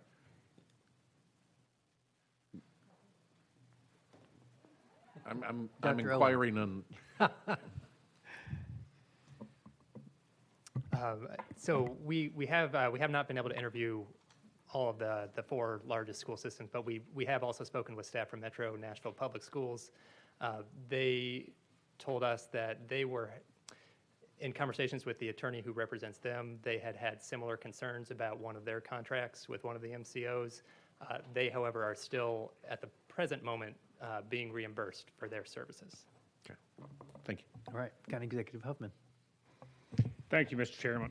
Council, let me ask you, Knox County Schools had a contract with the NCOs before, earlier years before, with a different company. Is that?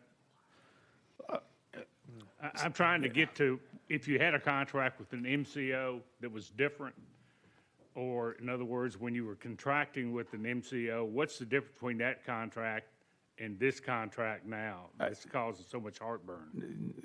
No, thank you, County Executive. I appreciate the question. So I would say this: yes, we do have, you know, and I can't, unfortunately, I don't know the names, but I mean, in the past we have had some contracts with some smaller MCOs that just weren't nearly the, you know, the length and breadth of the Blue Care contract, and yes, so I mean, we have been able to achieve some reimbursement on some smaller contracts, smaller MCOs, but not with this one. Mr. Chairman, if I could. Yes, sir. Are any of the issues of contention here in this contract, are they dealing with or caused by the requirements of the state and or the federal government in terms of what TennCare will and won't do? In other words, are you asking for something that the state and the federal government are saying you can't have because of those requirements? Yes, thank you. So I would tell you that Blue Care is certainly taking that position, at least on some of these terms of the contract. But again, you know, our goal was to, what's the minimum that we can change to make this a workable contract? And we even offered to again, keep the contract, put a disclaimer. Anywhere where it says medical provider, let's just be clear that we are a public school system providing some services. But that was unacceptable as well. So I mean, we're not trying to be obtuse. You know, we're trying to figure out a way to go forward and then be able to say, hey, you know, just describe us as we are. All right. If I could, just, Mr. Chairman, thank you. If Blue Care allowed that, would that solve the problem? What you just said? The disclaimer? Yes. Sure, we would be acceptable. So you would sign the contract if they agreed to that? Yes, we offer. I mean, do you know if there's anything in the TennCare regulations or the federal regulations that prevents them from doing that? That we never received an explanation. So I mean, I don't know the answer to that question. Yeah. Thank you. Thank you. Any Any other comments from the commission? We have, thank you, Ms. Paisley, for being here and for your patience this morning. You're recognized. Sorry, I thought you said Mr. Dupler, but you may have said Miss Paisley. Yes, ma'am. Okay, I'm frozen, sorry. It's okay. Thank you, Mr. Chairman. Good morning. I'm Lori Paisley, Assistant Commissioner of the Coordinated School Health Division at Tennessee Department of Education. I'd like to share a little bit. I see some familiar faces and know some of you are familiar with Coordinated School Health, but I just want to share a little bit about it. Coordinated School Health connects health with education through 8 interrelated components, and this coordinated approach improves students' health and their capacity to learn through the support of families, communities, and schools working together.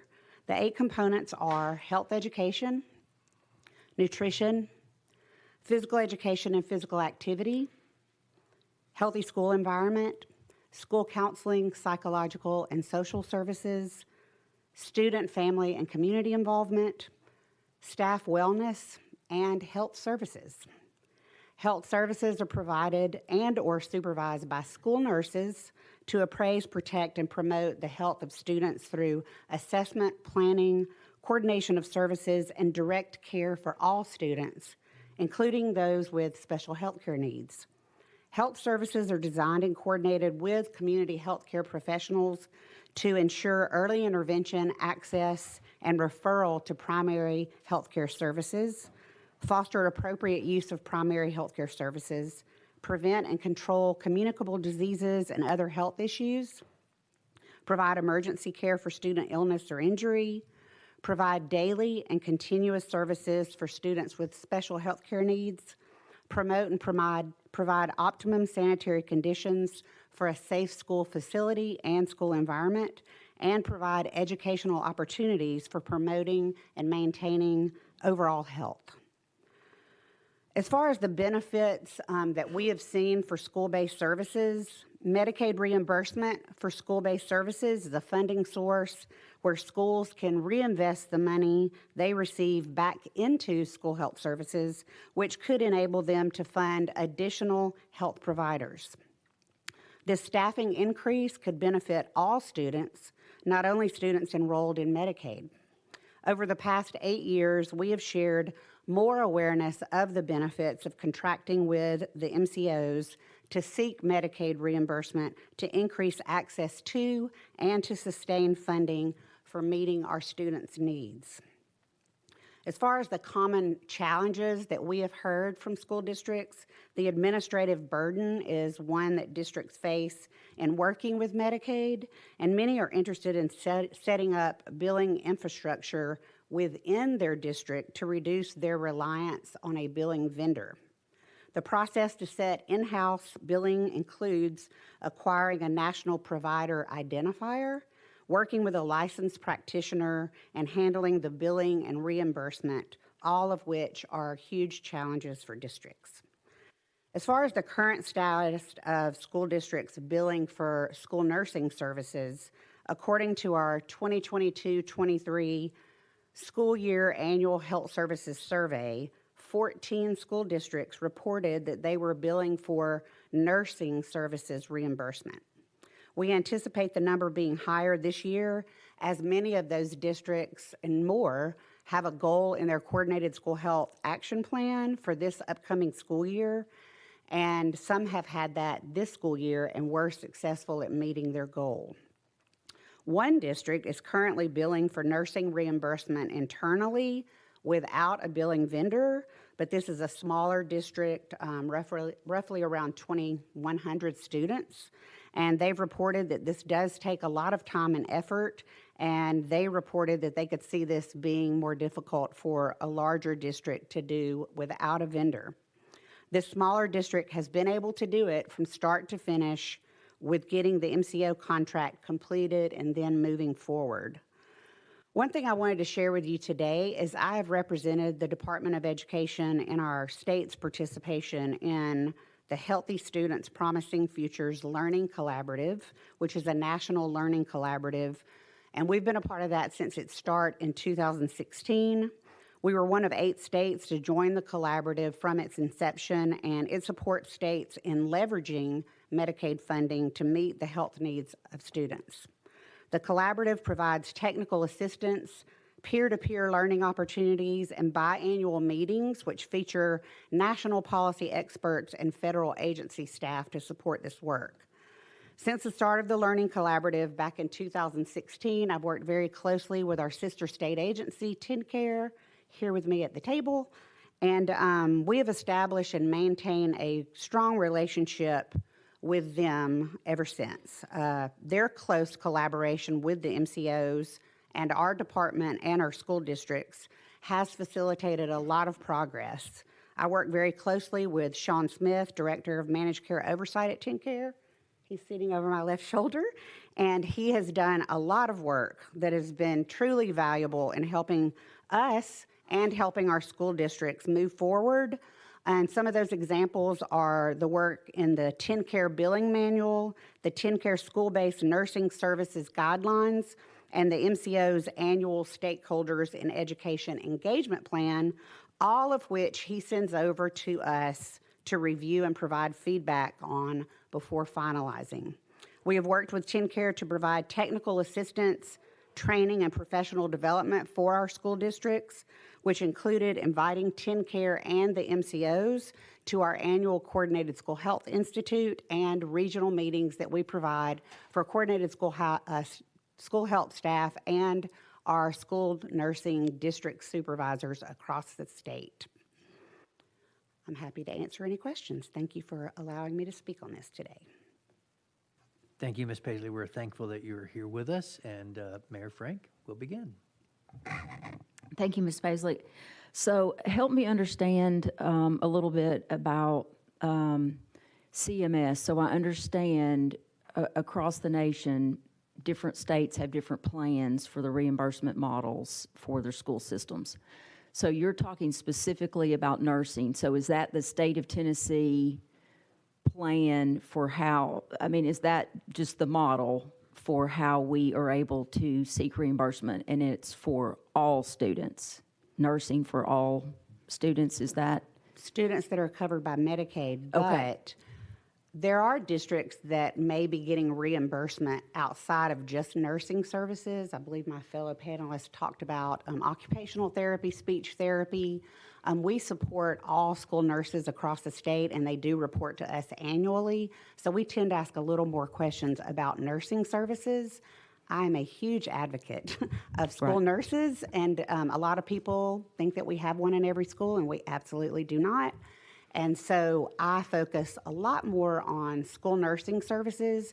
In my personal and professional opinion, if we could have a school nurse in every school in our state, we could build upon that to provide more services because our students do have more needs. As far as Tennessee and Medicaid, I have learned in my 8 years of working with that Learning Collaborative, getting out of the state and talking to other states, we are a very unique state in Medicaid, and I would defer to my colleagues at TennCare to talk more about that. Okay. Are there limitations on what services are provided, you know, from the nurse? Is there a plan that we're able to seek reimbursement for? According to TennCare, they have to be medically necessary. Okay. And so many times when our students are, for example, special education students, they will have those medically necessary services in their IEP, their individualized education program. But our students that are not special education may have an IHP, which is an individualized healthcare plan, and you need to show that it's medically necessary according to TennCare. Okay. And thank you, Mr. Chairman. My last question. So to Mr. Dupler's points, I know oftentimes with the federal government, things can be frustrating, and we have to kind of work within their particular system. So in order to do what we know is providing that medical care for the student under what's allowed under the state of Tennessee, we may have to call ourselves something that you wouldn't traditionally call yourself, which is a medical provider. Obviously, a school is in the business of schooling children, but in order to seek reimbursement, under that legal model, we may have to call ourselves a provider. Would that be Correct. kind of an accurate assessment? Absolutely. Okay. Thank you. Thank you. Thank you, Mayor Frank. And any other questions for Commissioner Paisley? You know, I love to learn, which is what we are here to do. And learning today, Commissioner, from your testimony, that the legislature has provided the ability for every school to have an SRO, but we clearly have not provided the opportunity for every school to have a nurse. And what an enlightening comment. So thank you for that testimony. Thank you.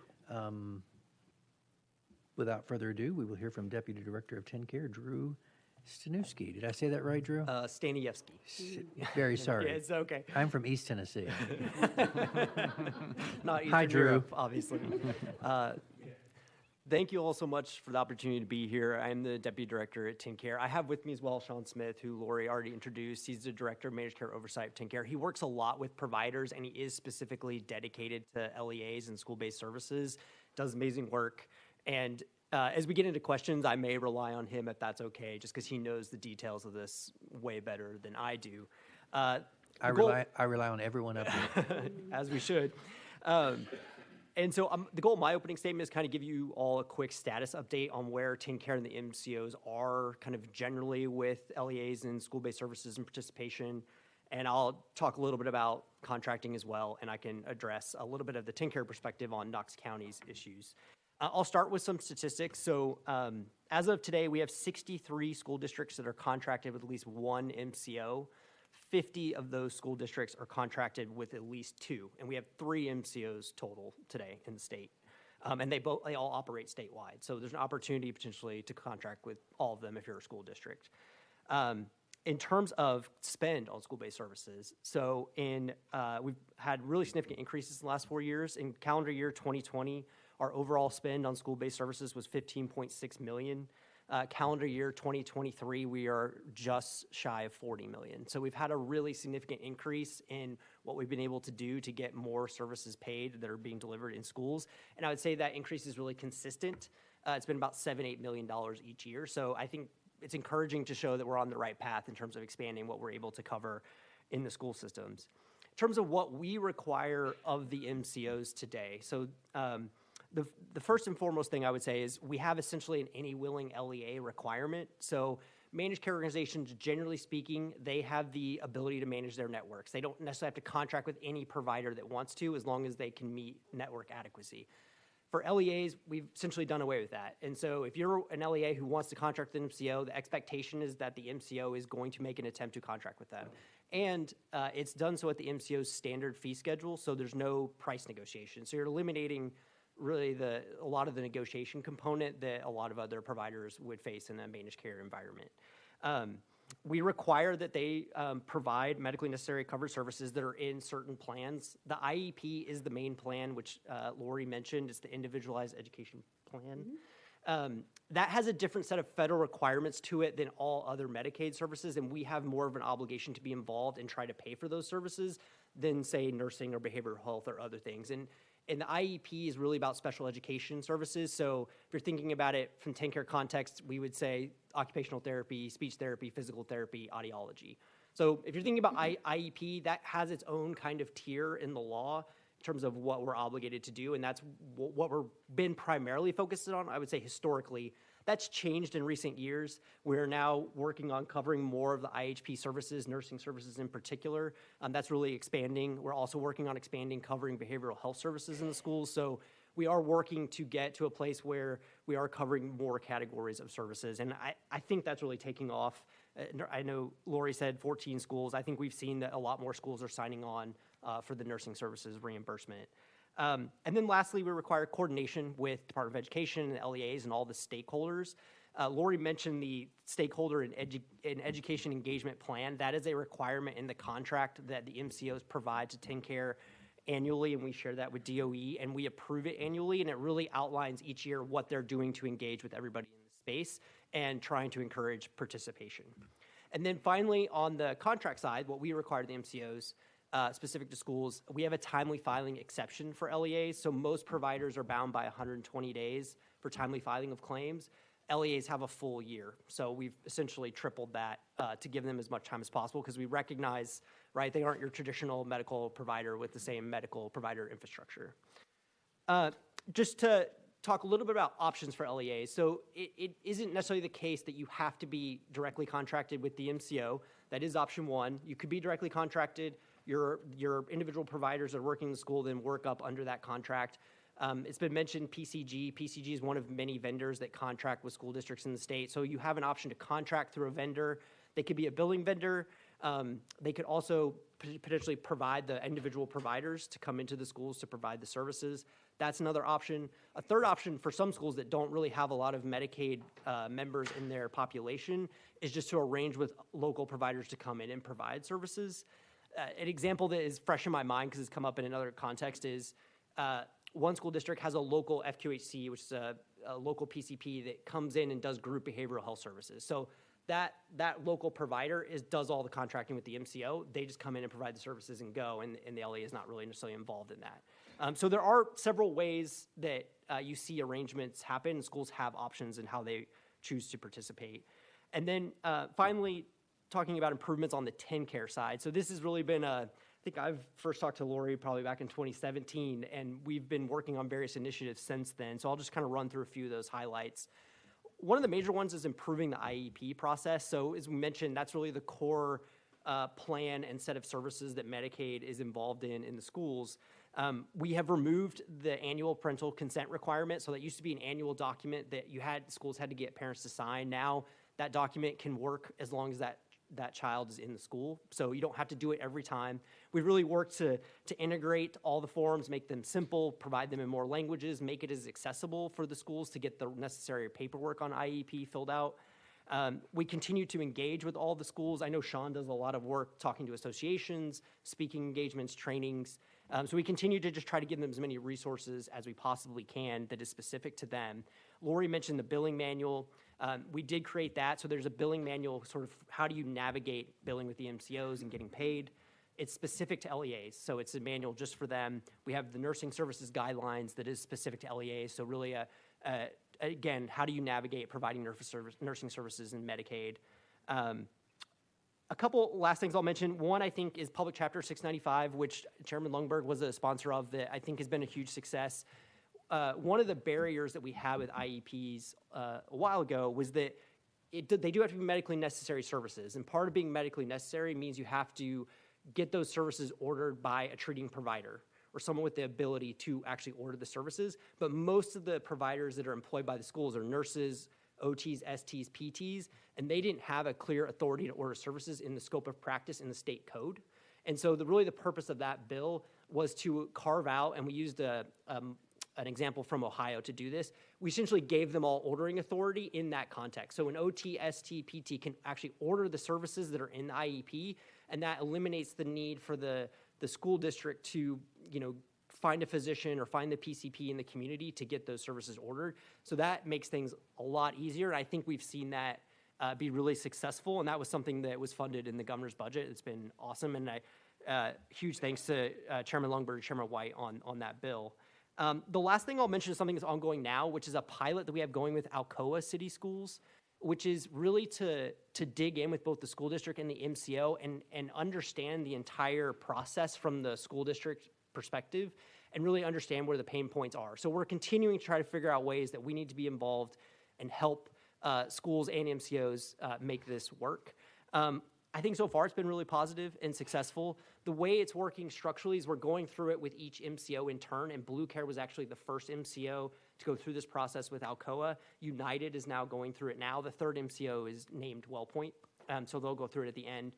And they've signed on with Blue Care, and that is now going. I will say we did not hear any pain points on the contract side from Alcoa with Blue Care. It doesn't mean that there aren't any, but that was not something that came up so far. But we will certainly be looking for that as they go through this with United and WellPoint. And just to speak briefly to Knox County from my perspective and the TennCare perspective. So back a few years ago, PCG actually reached out to us about this issue and asked for some state support. And so what we did was we met with Knox County Legal Department to kind of we got the document from PCG that kind of outlined a lot of the concerns they have with the agreement. We met with Knox County to hear those concerns. And then as we were sort of thinking about the best way to approach it, we also asked PCG, hey, let us know. They contract with several school districts in the state. Let us know what you're hearing, right? If we're going to create something that is broadly based for schools, we need to know what needs to be in it. And Knox County, I think, is a great first step in understanding the issues that schools might be having. But we want to make sure that if we do something, it's making sense for all the schools. So we need more information. PCG never provided us any additional information. So our understanding has been that the vast majority of schools are doing okay with these contracts. But that said, we still did offer to continue to work with Knox County, and we're still very open to that today. We sent that document back to PCG with comments and edits, a lot of which we agreed with. I think there's things we do need to have further negotiation on and talk through, because we've got our own federal requirements and state requirements that we need to think through. But we really do understand where Mr. Dupler is coming from. And so we're interested in continuing that conversation and coming to a resolution on that Blue Care contract. And we may learn some things through that could be helpful to us moving forward. But when we followed up on that document, what we were told from PCG, and this could be a miscommunication, was absent standalone agreement, there's not a lot of interest. And I don't know enough about the disclaimer and whether or not there could be a solution. I will say that's not going to avoid the need for negotiation. It's really difficult to have one term just be disclaimed in a contract where there's a lot of federal and state requirements at play. But we're interested in talking through that as well. So I think where we are is we are very open and interested in engaging with Knox County to find a solution with the Blue Care issue and see what we learn from that going forward. I will say from our perspective on contracting today, Knox County has 2 contracts with the MCOs, United and WellPoint. And it is our understanding that they have individual providers in Knox County operating under the Knox County tax ID that do have contracts with Blue Care. So I don't know exactly where the gap is necessarily at the moment for Knox County in terms of medical reimbursement. That's just the information that we've gotten back from the MCOs. So with that, I will stop and see if there's any questions, and certainly rely on Mr. Smith. Thank you, Deputy Director. We're thankful for your testimony today. Questions from the commission for the Deputy Director? Well, yes, Mayor Frank. Well, I hate to speak again, Mr. Chairman, but I No. just have a quick question. So on the contracts, I understand you're held to certain federal requirements. Are you saying that you don't want to rework a contract unless you're getting feedback from other school systems because it has to go up through a whole process with the federal government? Is that correct? I think the challenge with creating a whole standalone agreement is just going to be really inefficient, because we've got to figure out what we have to have in it from our side. We're going to figure out how the MCOs feel about being told to have an agreement they have to sign. This agreement is between the MCOs and the school systems. And so if you're forcing the MCO to sign an agreement that they didn't create, they really didn't draft, that's going to have its own issues. And so it's just going to be inefficient to figure that out. And then it's 95 counties, it's across all 3 MCOs. How do we make sure that document actually can be tailored in a way to make sense? I think if we learn that there are common themes that we can, we put stuff in our contracts with the MCOs all the time. We say, hey, you have to do this. Any willing LEA requirements, great example, right? So we could potentially find some common things that we say, hey, in your contract with the MCOs, this is what we expect. And we can make that work. We do flow things down. Mr. Dupler is absolutely correct. Some of those things we think we need to do, some of the things we have to do because of the federal government. But we can flow things down that potentially work for the LEAs as well, if that's where we are and that's what we need to do. The one thing that the MCOs probably are talking about in terms of state approval that I just want to give you all, make sure you all understand. So there's a oversight division for TennCare at TDCI that is independent of TennCare, and they are the overseers of the MCOs. That's a really basic way of saying it. So they approve all their contract stuff, their templates and all that. So anything that ultimately then did get created would have to also be approved by TDCI. So just something else to be aware of. So I hope that answers your question. Absolutely. Thank you very much, and I appreciate your hard work. I know you all have a tough job, so thank you. Thank you, Mayor. Mr. Peach. Mr. Dupler, I'm a city attorney myself, and so I guess I'm a little empathetic from what I'm getting just from the snapshot that we have. And I don't know the reasonableness of some of the changes, but I guess as I'm understanding it, even with this letter, it says that it would be inefficient and a waste of taxpayer funds to negotiate terms with every entity. I guess y'all's issue is this is just a contract of adhesion, and so it's either take it our way or no way. Yes, thank you, Mr. Peach. I mean, I think that's entirely accurate, and I appreciate the comments from the director as well, because you know, when we last negotiated this, I didn't realize that you know, PCG wasn't reaching back out, and you know, things like that. So I mean, I'm encouraged by the information today as well. You know, hopefully we can go back and maybe work on it some more. But you're entirely correct that you know, we were just trying to get something that was workable, and we weren't asking for necessarily a one-off. We were asking for something that would presumably be workable for any LEA in the state. And you know, that's where the disclaimer idea came from. But if that doesn't work, you know, maybe work on some other issues. You know, and I heard comments about billing as well. We've never disputed the billing at all. I mean, the billing is what it is. I mean, so I mean, you know, we're still willing to work on it. We've just tried several times and just not been able to do it yet. Thank you, Mr. Peach, and thank you, Mr. Dupler. Any other questions for the panel while we are all still here? Well, good news. Follow-up from Dr. Owen. Any closing statements? You're just happy. You're just happy that it's over. It's okay. I'm happy too. I'll just I want to thank our panelists for coming in today and for talking with you all about it. I appreciate it. Yes, indeed. Thank you all for being here. Thank you. All right. That will allow us to now transition once more to tab number 10. And as our panelists are exiting, and we're grateful again for them to be here, we will welcome Madison Moffitt, Research Associate on Wastewater Systems Operations and Finances Report. This is a draft report for review and comment. This will not be for a vote today. And Ms. Moffitt, we're thankful that you're here. Thank you. Thank you, Chairman. Good morning, Commission members. Today I will present the draft of the Wastewater Systems Operation and Finances Report for your review and comment. And again, this is behind tab 10. The final report will be presented at our next meeting sometime in the fall season.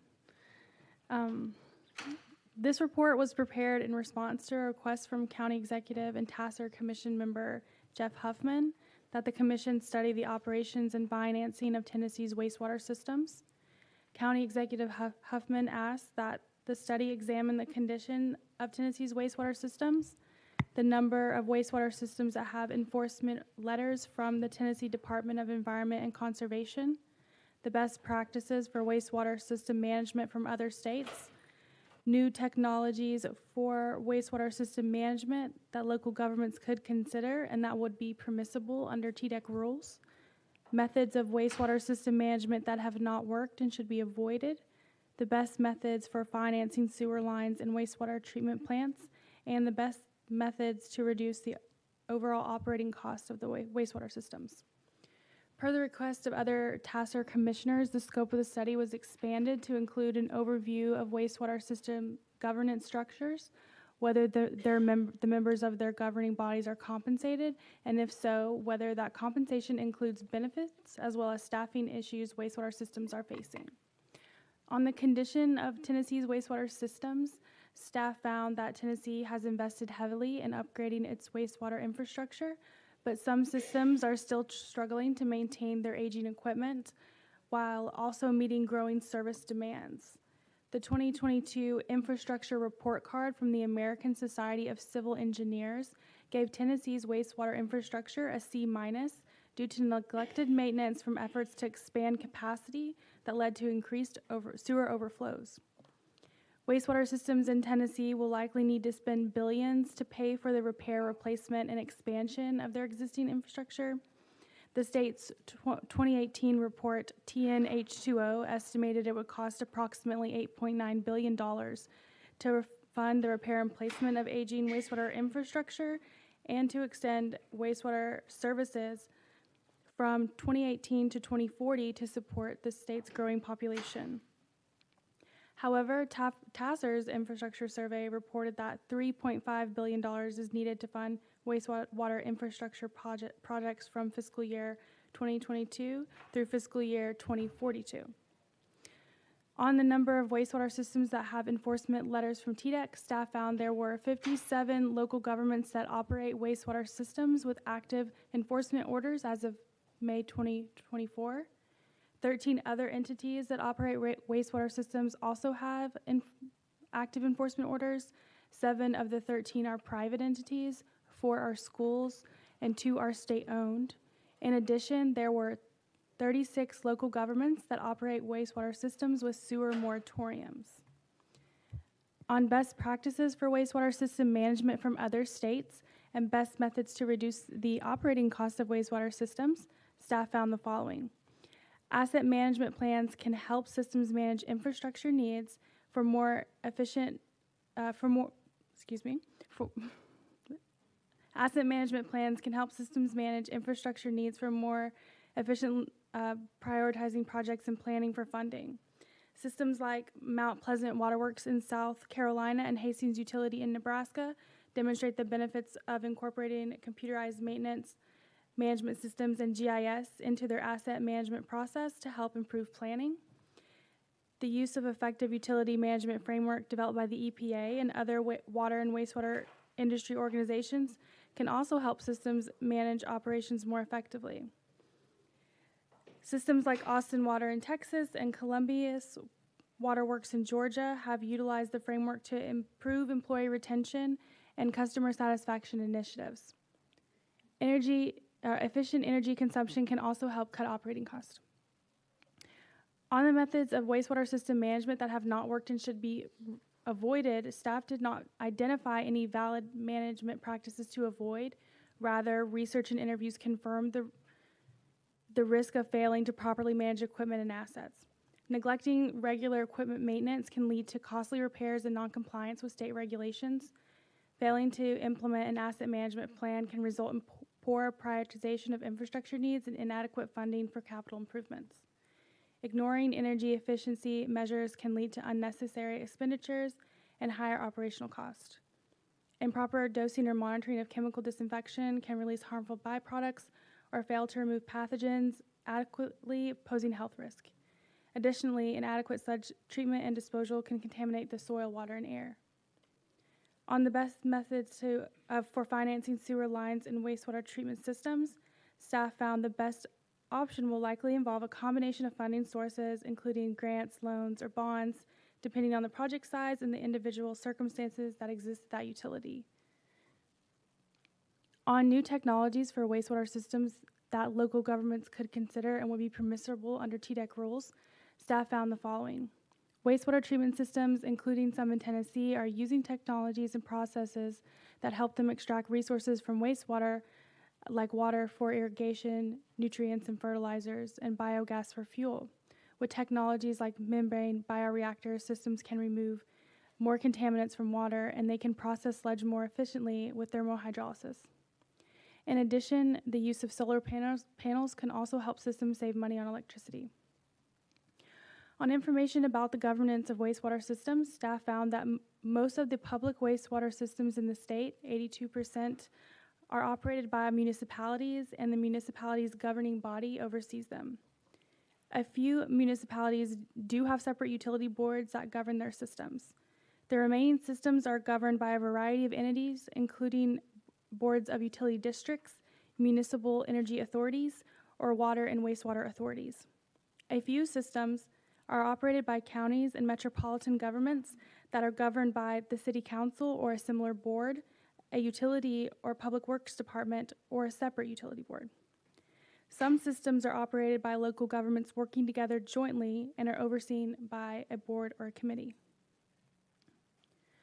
On the governing body's members' compensation for wastewater systems, staff found the following.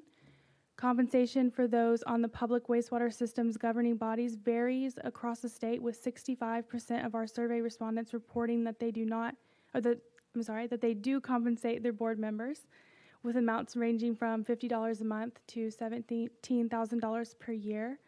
Benefits also varied, with 32% of respondents offering health insurance, 23% providing vision insurance, and 20% offering dental insurance. On staffing issues at Wastewater Systems, staff found that 16% of survey respondents said that they had difficulty attracting and retaining certified wastewater operators. This was due in part to an aging workforce and difficulty in attracting younger workers. Retention is also an issue, as operators often leave for better paying jobs at other wastewater systems. That concludes my presentation. I'm happy to answer any questions. Thank you, Ms. Moffitt. Very good presentation. And any questions from the commission on this? This is again for review and for draft comments. And seeing none, Ms. Moffitt, we appreciate your hard work. Thank you.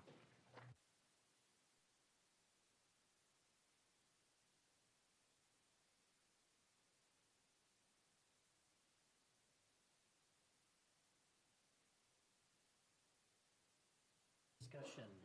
So I have two things under other business, Chairman. The first has to do with the research plans we discussed yesterday. I had a clarifying question from one of our members, Mr. Peach. And this is something that came up yesterday on the crime lab study. And the question was whether the study could include, in addition to looking at what the research plan already lays out, the condition of autopsy services in Tennessee and then what the experience is in other states. And I think because of, as discussed yesterday, that's often interwoven with the other issues. I do believe that's something that we can work into the work program on that study, unless there's any. Yep.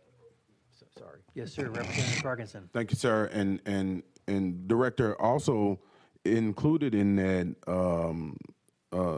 study is there something that discusses why the forensic lab was moved from Memphis to Jackson in that study also? Director Lippard? I don't think the request was in the bill. The original study asked us to look at why it was moved, but kind of underlying that is the study does, the way it's been expanded, asked us to look at the most efficient way to provide those services statewide. So it's, I guess, kind of backing into that. Yes, sir, Representative. Thank you, Mr. Chair. And I think that works. But you know, with every person I've asked as to the reason why that forensic lab was moved from Memphis to Jackson, there is no one that seems to have an answer for that. So I think if we're gonna back into it, I think it'd be important for us to understand why, you know, the lab was moved, because maybe there's something that you know, every person that had something to do with it missed. And so, you know, if we can expand it to get that answer, that would be, I greatly appreciate it also. Director Lippard?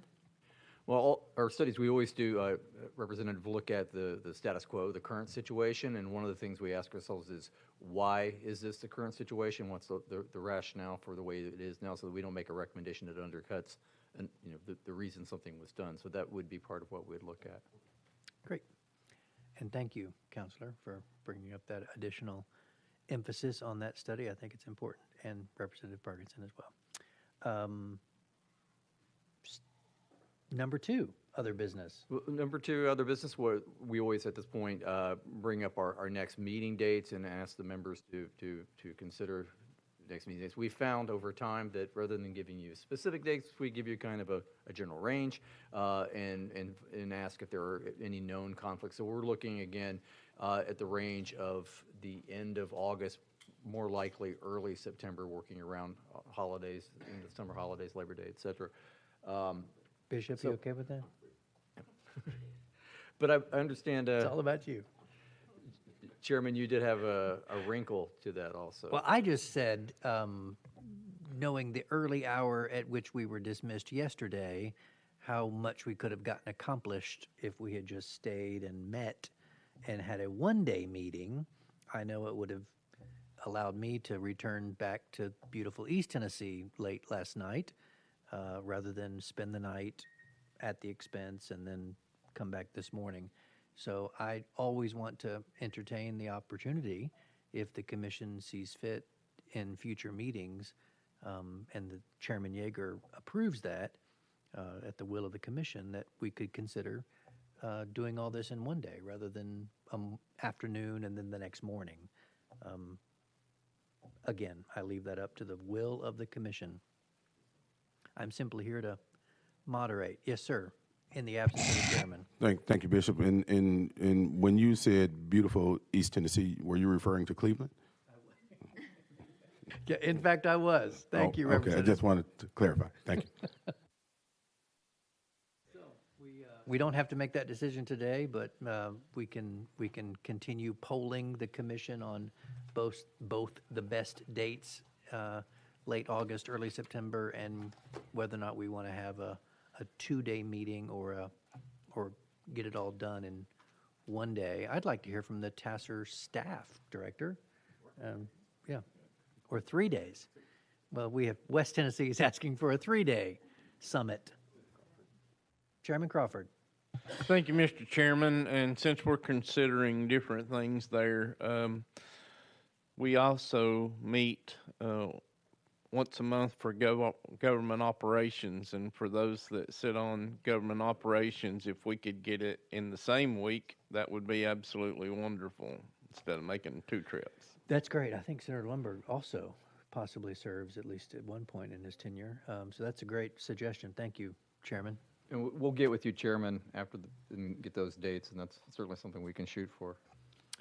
That would make it a 3-day week for Representative Parkinson.